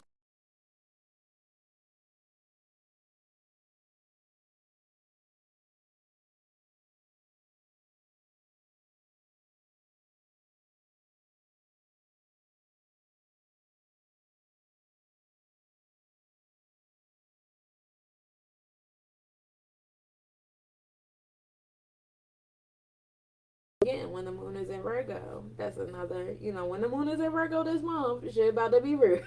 So, yeah, so just be mindful of that. Lilith in the sidereal is in Gemini energy. Gemini energy is in alliance with Sebek, which is the eighth sphere in the tree of life, and it's all about opposing forces and labeling and left brained. And when you get into the netters, you learn that the eighth sphere is actually where man's ill lies. That's really where we're stuck at mentally as a community. We're so stuck on labels and labeling everything and giving everything a title. We don't know how to group things together anymore. Everything is separatism, that capitalism shit. Everything has to be separate. Everything is a competition, because when you separate things, you have to put them in alignment of lists of priorities, right? Everything can't be prioritized at the same time, because we have that mindset that no two things can occupy the same space at the same time. So we don't even allow ourselves to see everything as one. So, with the Lilith and Gemini, it's going to call you to see everything as one, because Geminis love everything at the same fucking time. If you know a Gemini, you know a Gemini love to be everywhere at the same time. My Mars is in Gemini, which is why I do so much. You see me, you be like, bro, she do a lot. What don't she do? My Mars is in Gemini. I do not sit still. That's what I don't do. I don't sit still and I don't sleep. In case you guys are wondering. Um, but yeah, those are ways that you can tap into that. And if you guys want to learn about your personal natal charts, I do natal chart readings. We get into the tropical and the sidereal and the nakshatras and such, and the elementals. Or we could do therapy sessions, where each therapy session we get into a quadrant of your actual chakra centers and address the different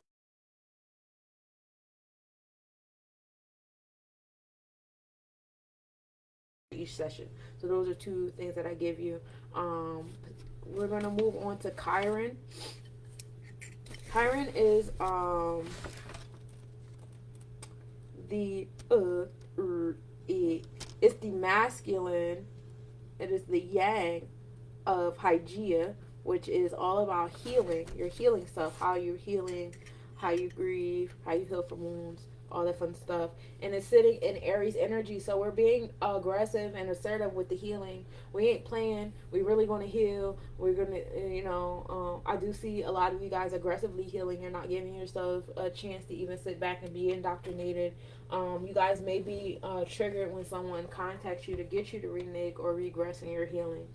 So be mindful of that. And it's sitting in the eighth house of transformation and rebirth. So the healing is commencing. It's happening in an aggressive manner. We're taking initiative.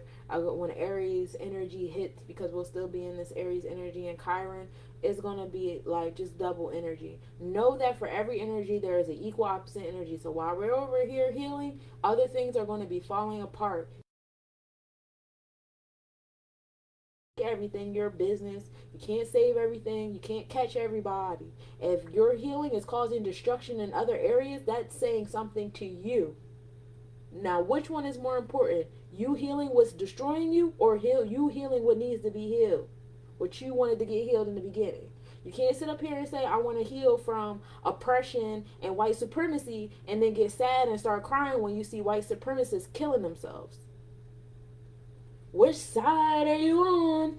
You can't be on both. You gotta pick a side, baby. Sorry, I hate to be so blunt and frank with you with the shits, but it is what it is. When you get into the sidereal calendar, we're getting into Chiron being in Pisces. We have another Pisces energy going on with us, right? This is in alignment with the sun, Jupiter, at some point the moon, Neptune, and yeah, that's pretty much it. Yeah. So Pisces is a big energy. We're tapping into Pisces and the sun, absolutely. Definitely tapped into your subconscious and your dreams and your secrets. And whatever secret you got going on, you think you holding on to, it's time to let them go. It's time to confess. It's time to make moves and do things because that is a part of healing. And I'm letting you know right now, you can sit here and act like you can ignore that little dark corner in the corner of the room. You think you can keep ignoring that little corner and, oh, I'll get to it. Or, oh, if I heal all of this, that corner would seem so absolute obstinate. Listen, that corner gonna become the biggest thing in the fucking room. You keep ignoring that corner and healing everything else. And guess what? The universe gonna heal it for you. And it's gonna happen in a destructive manner. So you make your choice. And for those of y'all that's listening, y'all know what I'm talking about. That one thing you think you can ignore because you're doing everything else. Don't do that. You're gonna get your feelings hurt. Ceres, we starting off today in Gemini in the 10th house. Another Gemini energy we have in alliance with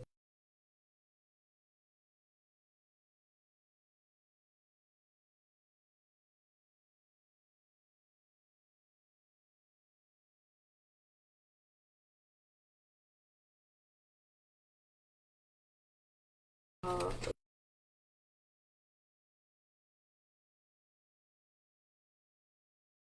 the feminine energy of Jupiter. So nurturing and protecting, uh, that's actually like really cool. Our self expression and things like that. During these last couple of years, expression and artists and our throat chakra has been our main power. It has been our superpower. Our throat chakra has most definitely been our superpower these last couple of years, and it will continue to be so. So yeah, keep using that nurturing spirit. For those of you that are utilizing your throat chakras and your expressions to create nurturing spaces for people, you guys are moving in the right direction. Keep it going. That's where the universe is calling us to be and is calling us to do, because our voices are very important. If we had the books that we created for ourselves once upon a time, we made books for were hidden by our enemy, and we were given new books. It's time for us to make books again. Don't spend all this time debating on books that are not here no more.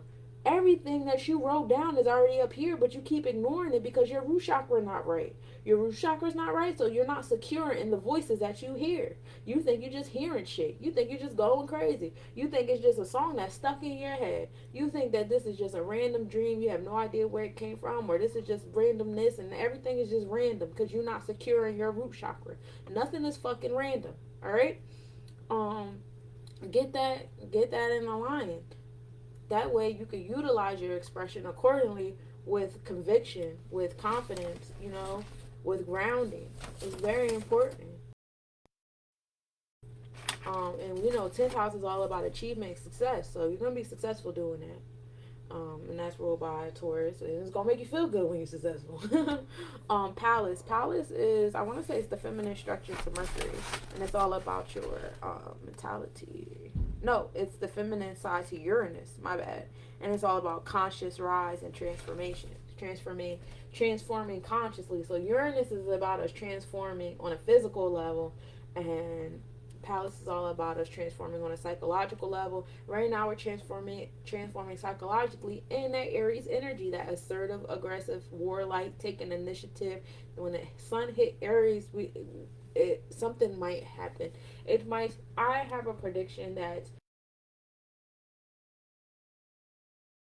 for those of you who don't know what a red summer is, it's when the Caucasians used to come around in the summertime and start killing us. It's why during the summertime, in the beginning of the spring and summertime, they tried to switch the tables around and change the narrative and say, oh, when the spring and summertime come around, that's when black people come outside and start killing each other. Actually, was the time when Europeans came out, and then the mindset flipped, because during that time We were mentally conditioned to be in war mode at that time. Now so many summers have passed. Now our mindset is on summertime come out is war mind, and we don't even know why anymore. That's why, because we had to be on guard with the red summers. Um, you know, just be mindful of that. It's time for transformation. It's time for healing. I want y'all to be more intentional of where y'all aiming it at. If you aiming it at people that is not, this is why we need a mission statement, so that you know who to aim those aggressions at, and you know who to, when someone is aiming aggression at you, and they're not in your mission statement for you to be aiming back at them, you know in your mind, oh, this is not the person I should be fighting with. So while that person is fighting with me, I can ignore that easy. I can accept and transform or transmute that energy easier, because I know that's not who I'm fighting against. That's not my enemy. That person is confused. That person is root chakra isn't right. I have awareness now of when I'm dealing with someone who doesn't have a righteous root chakra, or is not in the space that I'm in, and I know how to react accordingly. Instead of me getting upset and all rowdy and going through a yelling match, um, I'm going to slow my roll, stick to my mission statement, and move accordingly. And you definitely want to tap into this energy that's doing that, that's causing that level of transformation. Because usually when one of us, crazy first thing, you want to throw hands, you want to fight, you want to shoot, you want to do. We can't keep doing it. I was listening to somebody's, if you guys aren't familiar with Newport the News, they do a podcast, and I was listening to somebody talk about, it's not Europeans killing us, it's us killing us. Well, let's talk about historically speaking. Once upon a time, some angels came to us. This is when it was just us here, and they were like, hey y'all, I'm gonna need y'all to stop fighting, because we were tribal beings. We weren't nationals. We weren't racist. We were tribal. And if my tribe was beefing with your tribe, then that's what the fuck it is. All these gangs and stuff, this is nothing new under the sun. We was already doing this. Just same way you can go outside, you can look at another aboriginal, you can look at her face and her body, and you can automatically tell what kind of woman that is. She's been that woman for lives. That's how. That's why her energy is so strong, to where she can walk up to you and you can already see who she is, because you've seen her already. She's been that same woman for lives. You understand what I'm saying? So, when you walk up to somebody and you're able to see that, and you're able to do that, whatever, this progressive energy is causing that to be a little bit different. How are we transforming that energy? You know what I mean? How are you approaching that energy now? Uh, I don't know. I just had so much in my head, it just got jumbled for a second. I gotta breathe. Um, but yes, that woman has been there for lives, and you are walking into that space, and you recognize her, and you can behave accordingly. You know how to react. You know how to not react. This, that, and the third. There's a reason why other cultures, when they walk in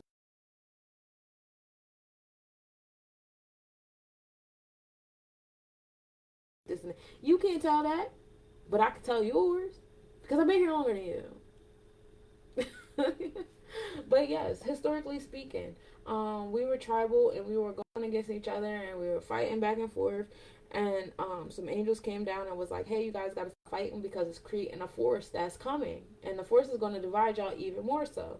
And what happened? The force came, and now we're here in this space. We've been dealt with segregation, separation, redlining, discrimination, classism, racism, um, nepotism, like all the isms. Like, we just keep dealing with it back to back, century after century or whatever.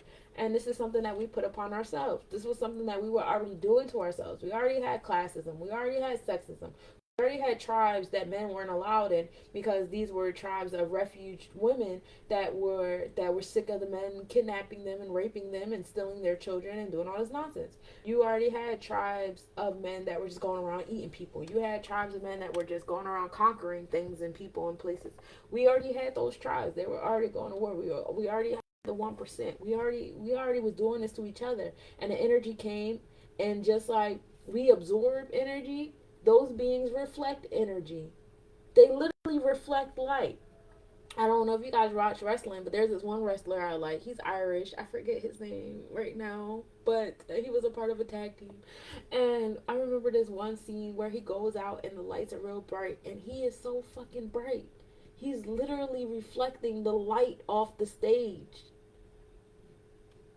they're reflecting our reflections. They're just treating us the way we were already treating each other. You know what I'm saying? So when we begin to heal ourselves, they're going to destruct because they can no longer reflect what we've been doing. And if these beings are surviving off of destruction, we're either going to transform them to survive off of harmony or they're going to self destruct. Because something got to get destroyed.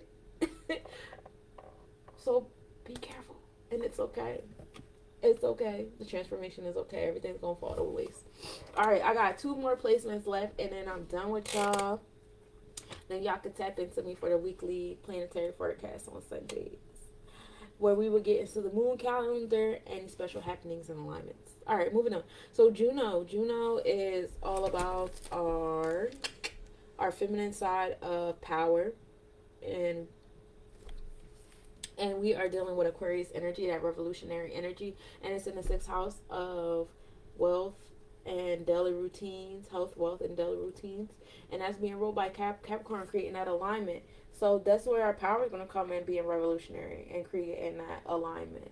All these planets are pretty much in alignment with one another. They're pretty much explaining the same thing over and over again. And then our last, but most certainly not least, we have Vesta. Vesta is the energy of our passions. We start off at 25 degrees 48 minutes in Capricorn in the 5th house, and that house is being ruled by Sagittarius energy.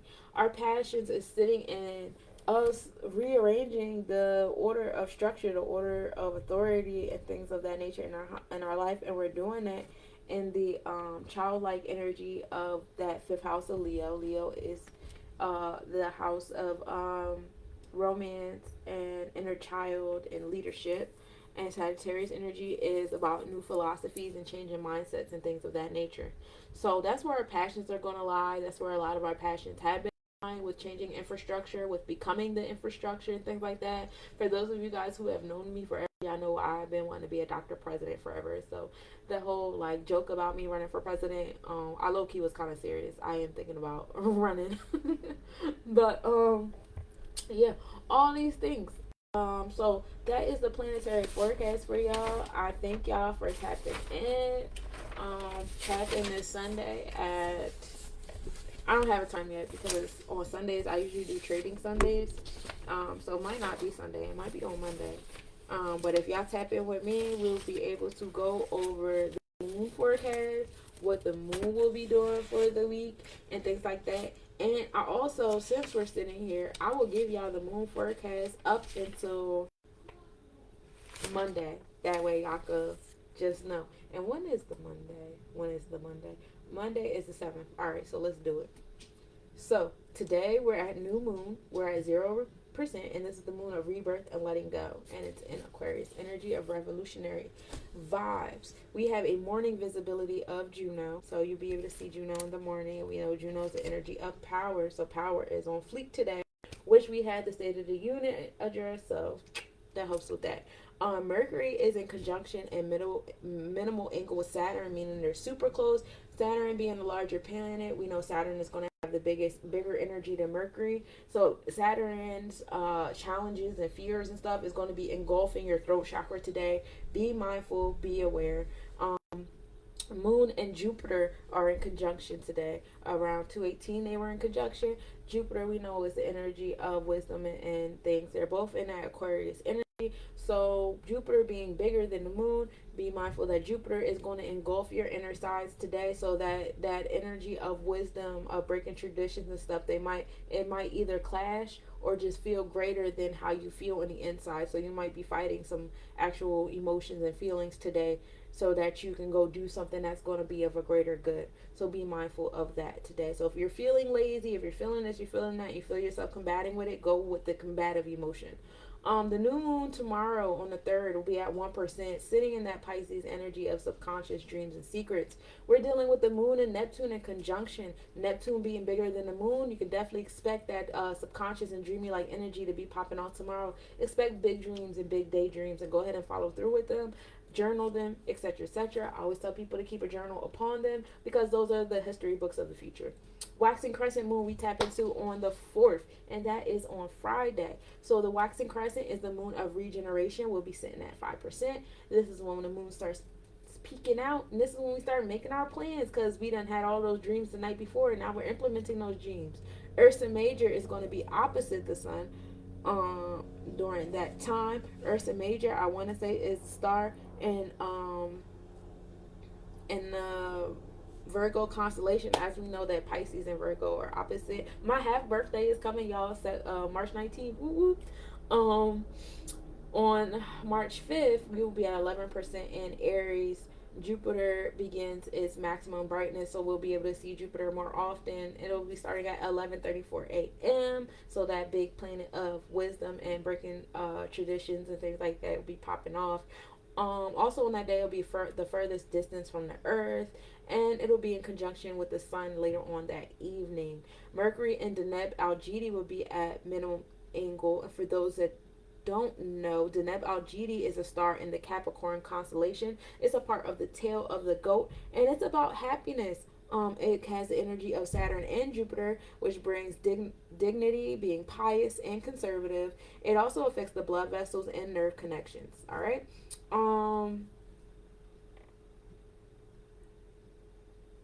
Where was I at? Oh, we're also dealing. Oh, on March 6th, we're dealing with the morning visibility of Saturn. So you'll start to see the beautiful Saturn in the morning.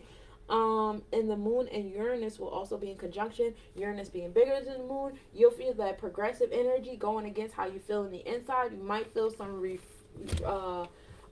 resistance or pushback on whatever it is that you're trying to do that you feel is coming from your moon-like energy.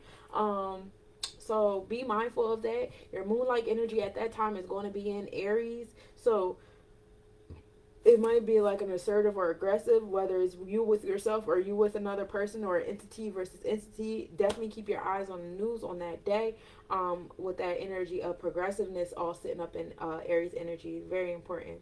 And be on guard. On the 7th, we're dealing with still the waxing crescent moon of regeneration, but now we're going from assertive Aries into that slow down Taurus energy. And the moon and Pleiades will be at minimum angle at 4:06 p.m. and then they'll be in conjunction at 10:57. The Pleiades is a part of the Taurus constellation. It's about the seven sisters, and the energy about that is all about coping with sorrow, which is another big reason why I think you guys should pay attention to what goes on the 6th, because you're definitely going to probably need to heal from it on the 7th and tap into that healing energy. So that's what I have with you guys. I'll be back for the weekly planetary forecast on Monday. We'll do Mondays. Let's do Mondays. So we'll do Mondays. Right now you have it all the way up until the 7th. I hope you guys enjoyed spending these last 2 hours with me. I thoroughly enjoyed myself. I am very proud of myself that I was able to cut all that down into 2 hours, because the more I grow, the more the forecast grows. Eventually, we will only be doing the weekly planetary forecast. I am in a transformation on myself with my business, how I do things, how I'm going about things, and this, that, and third. As I do that, everything else around me will be in transformation. So I'm excited to in for being a part of this. Thank you guys for your participation in the comments, whether you're on Facebook or YouTube or you're on Instagram. This was great. Appreciate y'all. Peace and prosperity, y'all.